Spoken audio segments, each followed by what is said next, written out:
Now, today's figures on the economy have boosted confidence in West Country firms.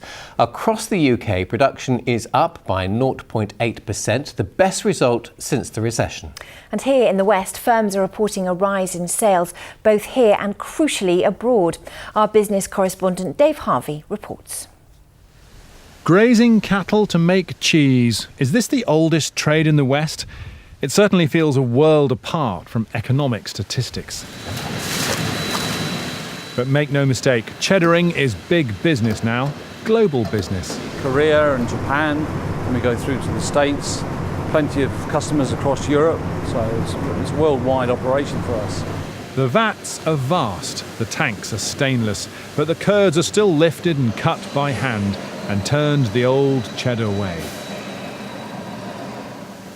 200 litres of milk makes one of these 20-kilo blocks, and then they leave them to nature. The cheddar has a year to mature in a storeroom built to reproduce the temperature and humidity of the famous cheddar caves. The name which sells around the world. I'm of an age where I always keep repeating Michael Heseltine's charge to the engineering companies that they should export at least 30% of their manufacture. And that was some time ago, but I think that still holds, and we're well on the way past 20% of our production now is exported. So it's key, it spreads the risk. 머리에다 관을 쓴 것 같아. They're big in the Far East. Earlier this year, Korean TV came and filmed on the farm.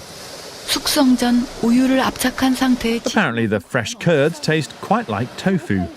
West Country firms have traditionally lagged behind on Far Eastern exports, so the cheesemakers have caught the attention of local business leaders. Who buys your cheese in supermarkets abroad or?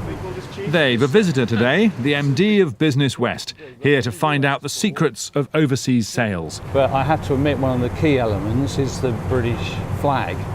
In their latest survey, Business West found nearly half of all companies are reporting a rise in those vital exports. Alvis Brothers is a fine example of what we should be doing. I hold my hat out to the firm, what they've been doing, and they are going to foreign countries. They're going to Japan and Korea and those sort of places. So, no, hats off to Alvis. More companies like this, please. The survey found more confidence, more cash, more orders, but none of that matters unless it produces more actual jobs. Here at least, the cheesemakers have taken on 6 more staff, with plans for further expansion next year. So is that typical? Well, in the Business West survey, 40% of companies said they had taken on new staff in the last 3 months. Across our region, queues at the job centres have eased as unemployment starts to fall. But money is still tight. Wages are still being squeezed. There's a cautious optimism in the business community, that's for sure, but wages are squeezed. Energy prices are a concern, not just for consumers, but for businesses too. So we're not quite out of the woods yet, but I think the signs are more positive than they have been for a long time. And who'd have thought these timeless Mendip cattle were such an engine of our international economy? Dave Harvey, BBC Points West in North Somerset.